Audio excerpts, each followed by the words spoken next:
students, আজি এটা নতুন টপিক আলোচনা কৰিম। ইয়াৰ আগৰ ক্লাছত আমি আলোচনা কৰিছিলো কংগ্ৰেছৰ অধিপত্যবাদৰ বিষয়। প্ৰথম তিনিটা সাধাৰণ নিৰ্বাচনত কংগ্ৰেছে কেনেকৈ আধিপত্য চলাইছিল আৰু আধিপত্যৰ কাৰণ কি আছিল এই বিষয়ে আমি আগৰ ক্লাছটোত আলোচনা কৰিলো।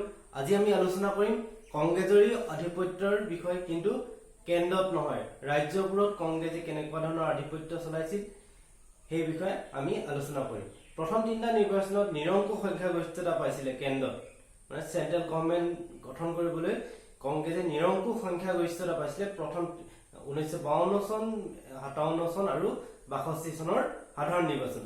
এতিয়া এই 1952, 57 আৰু 62ৰ সাধাৰণ নিৰ্বাচনত যেনেকৈ কংগ্ৰেছে চেন্ট্ৰেলত অধিপত্য বিস্তাৰ কৰিছিল, তেনেকৈ ৰাজ্যবোৰত অধিপত্য বিস্তাৰ কৰিব পৰা নাছিল।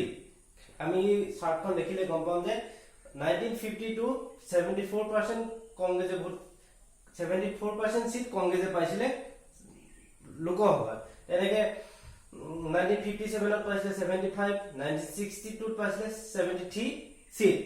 তেনেকে অপজিশন পলিটিক্যাল পাৰ্টিজ পাইছিলে 50 to 26%, 1957ত 25 আৰু 62ত 27% পাইছিলে।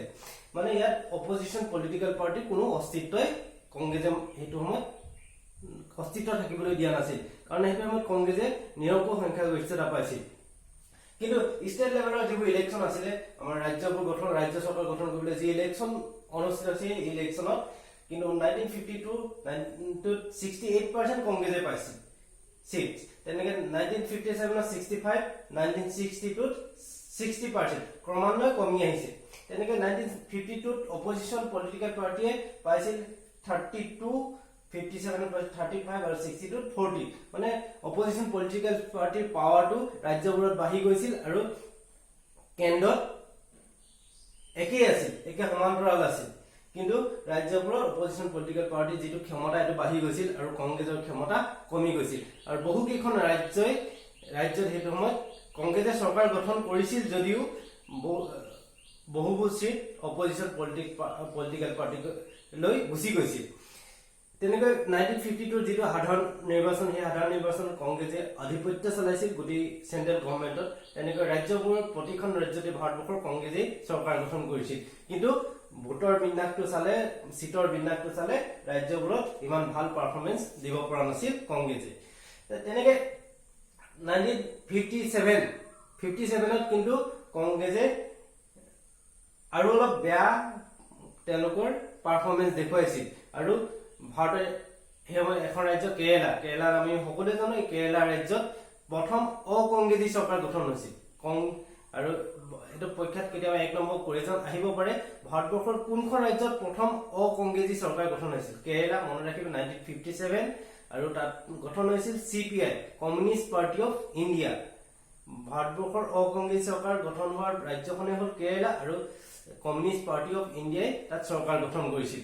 আৰু কিন্তু 1959ত যিহেতু কেন্দ্ৰত কংগ্ৰেছ চৰকাৰ আছিল, এই কংগ্ৰেছ চৰকাৰে সংবিধানৰ 365 ধাৰা, 365 ধাৰা, তোমালোকে জানা, আমি ফাৰ্ষ্ট ইয়েৰ পঢ়ি আহিছো, ইমাৰ্জেঞ্চি হয়তো, ইমাৰ্জেঞ্চি ঘোষণা কৰিব পাৰে। সংবিধানৰ 365 নং অনুচ্ছেদ মতে কেৰেলা ৰাজ্যত সাংবিধানিক অচলা অৱস্থাৰ দোহাই দি তাৰ চৰকাৰ, কেন্দ্ৰীয় চৰকাৰে ভাঙি দিছিল 2 বছৰ পিছতে। আকৌ নতুন ৰি-ইলেকশ্যন হৈছিল, ৰি-ইলেকশ্যনত কংগ্ৰেছে জয়লাভ কৰিছিল।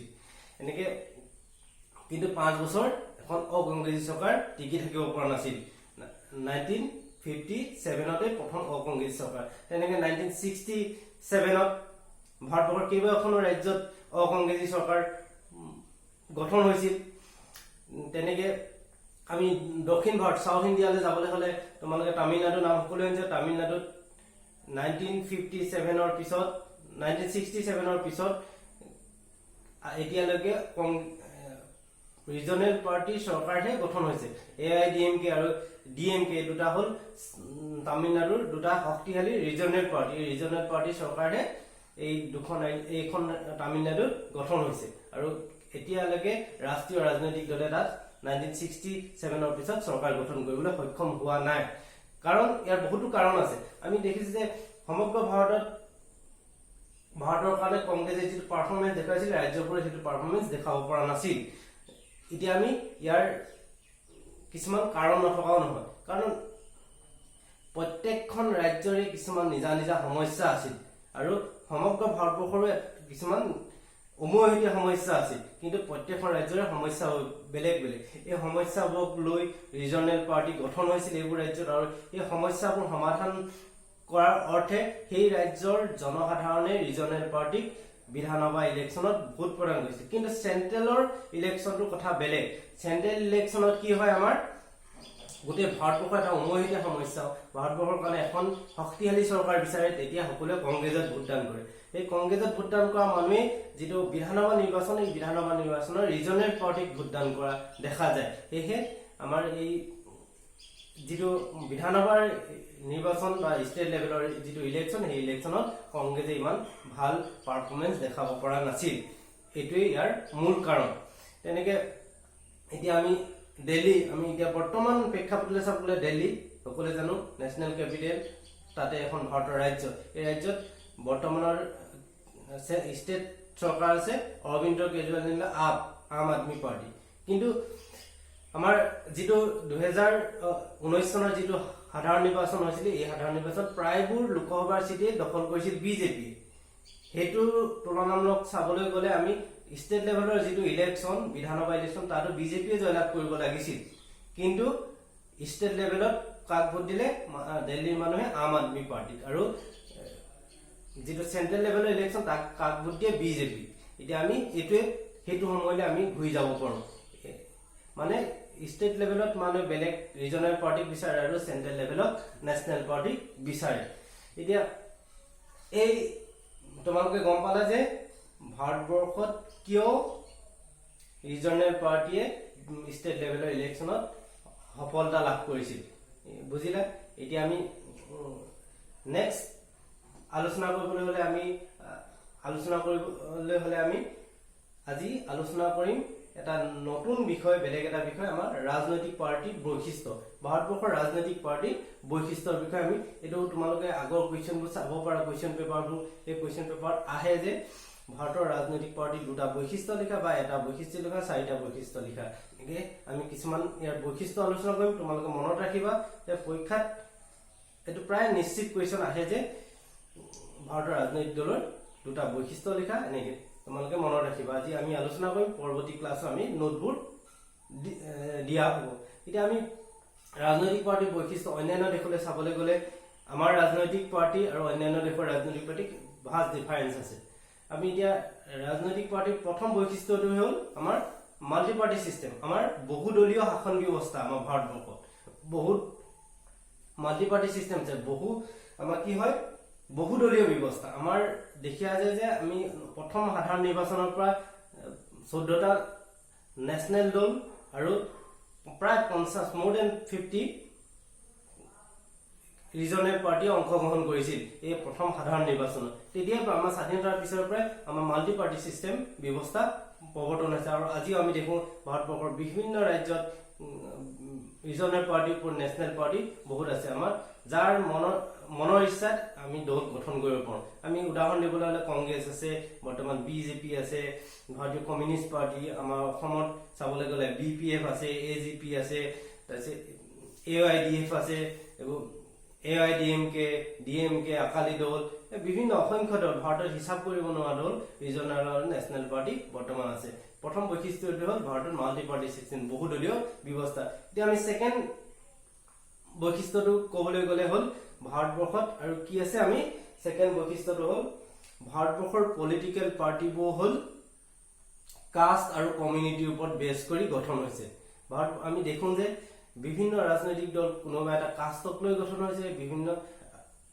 বা কমিউনিটিক লৈ গঠন হোৱা দেখা যায় আমি এটা বিজেপি কথা যে বিজেপিৰ মূল ইস্যুটো হ'ল হিন্দুত্বৰ ওপৰত বেছ কৰি বিজেপি গঠন হৈছিল তেনেকে কংগ্ৰেছৰ মূল বেছটো আছিল ধৰ্মনিৰপেক্ষবাদ তেনেকে এআইডিএফ মুছলমান কমিউনিটিক লৈ তেওঁলোকৰ ভোট বেংক মুছলমান কমিউনিটিক লৈ তেওঁলোকে দলটো গঠন কৰিছে তেনেকে বিপিএফ বুলি ক'লে বড়ো কমিউনিটিক লৈ তেওঁলোকে গঠন হৈছে অসম গণ পৰিষদ সমগ্ৰ অসমীয়া জাতিক লৈ অসম গণ পৰিষদ গঠন হৈছে তেনেকে বিভিন্ন সময়ত বিভিন্ন কাষ্ট কমিউনিটি বা ধৰ্মক লৈ ভাৰতবৰ্ষৰ ৰাজনৈতিক দলবোৰ গঠন কৰা দেখা যায়। এতিয়া দুটা হ'ল, এটা হ'ল মাল্টি পাৰ্টিশন, দ্বিতীয় হ'ল based on caste and community Indian political party. থাৰ্ডটো হ'ল আমি থাৰ্ডটো দেখোঁতে ভাৰতৰ দেখোঁ যে ভাৰতৰ ৰাজনৈতিক দলবোৰৰ কোনো পাৰ্টিকুলাৰ আইডিঅলজি নাই। বিভিন্ন সময়ত ইয়াৰ আইডিঅলজি চেঞ্জ হৈ থাকে। কোনো এটা দলৰে নিজৰ পাৰ্টিকুলাৰ আইডিঅলজি নাই। আৰু এই ভাৰতৰ ৰাজনৈতিক দলবোৰ গঠন হয় কিছুমান ফেচৰ ওপৰত, কিছুমান মানুহৰ ব্যক্তিত্বৰ ওপৰত। এতিয়া আমি কংগ্ৰেছৰ কথাই ধৰিব পাৰোঁ, জৱাহৰলাল নেহৰু, ইন্দিৰা গান্ধী, ৰাজীৱ গান্ধীৰ ব্যক্তিত্বৰ ওপৰতে সেইটো সময়ত এই দলটো টিকি আছিল বা জনসাধাৰণৰ পৰা ক্ষমতা আদায় কৰিব পাৰিছিল। সেইটো সময়ত এজন মানুহৰে এটা দলক চেঞ্জ কৰি দিব পাৰে জনসাধাৰণ। তেনেকে 2014 চনৰ সাধাৰণ নিৰ্বাচন প্ৰায় 10 বছৰ কাল কংগ্ৰেছে কেন্দ্ৰত চৰকাৰ গঠন কৰাৰ পাছত এটা প্ৰচাৰ বিজেপিয়ে এজন নতুন মানুহ আনিলে যে বিজেপিয়ে ক্ষমতা দখল কৰিবলৈ, আৰু নতুন মানুহজন গুজৰাটৰ পৰা নৰেন্দ্ৰ মোদীক আনিলে যে, আৰু নৰেন্দ্ৰ মোদীৰ যিটো ব্যক্তিত্ব, কথা কোৱাৰ যিটো ভংগীমা, সেই ভংগীমাটোৱে আৰু মানুহক আকৰ্ষণ কৰি পোৱাৰ যিটো ক্ষমতা, সেই ক্ষমতাই কি কৰিলে বিজেপিক তেওঁ অকলে জিকাই আনিলে সমগ্ৰ ভাৰতবৰ্ষৰ 2014 চনত বিজেপিয়ে বিপুল সংখ্যাগৰিষ্ঠতা পাই কেন্দ্ৰত চৰকাৰ গঠন কৰিলে। আৰু তেওঁলোকৰ মূল মটৰটো আছিলে, তেওঁলোকে কি কৈছিলে, তেওঁলোকে দিছিলে যে তাত বিজেপি চৰকাৰ নহয় মোদী চৰকাৰ বুলি তেওঁলোকে প্ৰচাৰ কৰিছিলে। আৰু মানুহে কেৱল মোদীক প্ৰধানমন্ত্ৰী পাবলৈ ভোটদান কৰিছিলে সেইটো সময়ত। তেনে 2019 চনত নৰেন্দ্ৰ মোদীক আকৌ এবাৰ তেওঁলোকে সন্মুখৰ পৰা নৰেন্দ্ৰ মোদীয়ে নেতৃত্ব দিলে, আৰু তেওঁলোকৰ এবাৰ মটৰটো চেঞ্জ হ'ল, আকৌ এবাৰ মোদী চৰকাৰ। এনেকে তেওঁলোকে এজন মানুহৰ ওপৰত বেছ কৰি বিজেপি বৰ্তমান কেন্দ্ৰত ক্ষমতা দখল কৰি আছে। যেনেকে কংগ্ৰেছে জৱাহৰলাল নেহৰু, ইন্দিৰা গান্ধীৰ ব্যক্তিত্বৰ ওপৰত ক্ষমতা দখল কৰিছিল। তেনেকে এইটো হ'ল ভাৰতৰ ৰাজনৈতিক দলৰ এটা বৈশিষ্ট্য হ'ল ব্যক্তিত্বৰ ওপৰত এজন মানুহৰ ব্যক্তিত্বৰ প্ৰভাৱ। তেনেকে আৰু দল বাগৰা যিটো দল ত্যাগৰ যিটো ব্যৱস্থা, ভাৰতীয় সকলো দেশত দল ত্যাগৰ ব্যৱস্থা নাই। আমাৰ দেখা যায় যে ভাৰতত ৰাজনৈতিক দলবোৰে কি হয়, কোনোবা এটা ৰাজনৈতিক দলৰ পৰা এজন মানুহ MLA বা MP হৈ জয়লাভ কৰিলে তেওঁ অন্য এটা দললৈ জিকাৰ পাছত অন্য এটা দললৈ গুচি যাব পাৰে। ভাৰতবৰ্ষৰ এই চিষ্টেমটো আছে, আৰু এই চিষ্টেমটোৱে ভাৰতীয় গণতন্ত্ৰক খুব ঢিলা কৰি ৰাখিছে। ভাৰতীয় গণতন্ত্ৰৰ যিটো খুঁটা সেইটো ঢিলা কৰিছে। কাৰণ কোনোবা এজন মানুহে কংগ্ৰেছৰ পৰা জয়লাভ কৰি বিধানসভালৈ গ'ল, অলপ দিনৰ পাছত তেওঁ বিজেপিত যোগদান কৰিলে, কিন্তু মানুহবোৰে তেওঁ কংগ্ৰেছ বুলিহে ভোট দিছিল, বিজেপি বুলি দিয়া নাছিল। এইটোৱে ভাৰতীয় গণতন্ত্ৰৰ আন এটা উইক পইণ্ট, আৰু এইটোৱে হ'ল ভাৰতীয় গণতন্ত্ৰক ঢিলা কৰি ৰাখিছে। আৰু ই হ'ল ভাৰতৰ ৰাজনৈতিক দলৰ আন এটা বৈশিষ্ট্য। তেনেকে আৰু আছে ভাৰতত কি আছে, নো ষ্ট্ৰং অপজিশ্যন পাৰ্টি। ভাৰতত কোনো ষ্ট্ৰং অপজিশ্যন পাৰ্টি নাই।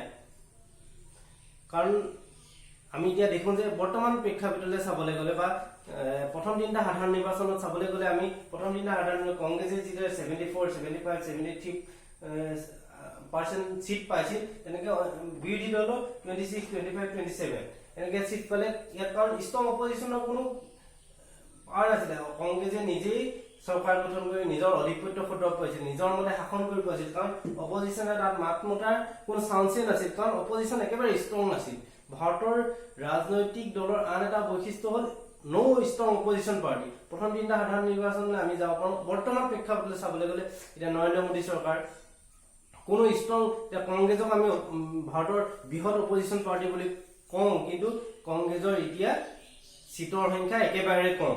কেন্দ্ৰত খুব কম চিট লৈ তেওঁলোকে অপজিশ্যনত বহি আছে। তেওঁলোকক ষ্ট্ৰং অপজিশ্যন বুলি এতিয়া অভিহিত কৰিব নোৱাৰি। ই হ'ল ভাৰতীয় ৰাজনৈতিক ব্যৱস্থাৰ বা ৰাজনৈতিক দলৰ আন এটা বৈশিষ্ট্য। এতিয়া আমি গম পালো যে ভাৰতৰ ৰাজনৈতিক ব্যৱস্থা বা ৰাজনৈতিক দলৰ বিভিন্ন বৈশিষ্ট্য আছে, আৰু এই বৈশিষ্ট্যবোৰ আমি থুলমূল আভাস পালো। তেনেকে চেন্ট্ৰেলত যেনেকৈ কংগ্ৰেছে আধিপত্য বিস্তাৰ কৰিছিলে ৰাজ্যবোৰত তেনেকৈ আধিপত্য বিস্তাৰ কৰিব পৰা নাছিল এই বিষয়ে আমি থুলমূল আভাস পালো আৰু ভাবিছো তোমালোকে অলপ হলেও বুজি পাইছা নেক্সট ক্লাছত আমি ভাৰতৰ ৰাজনৈতিক দলৰ গঠন সম্পৰ্কে আলোচনা কৰিম ধন্যবাদ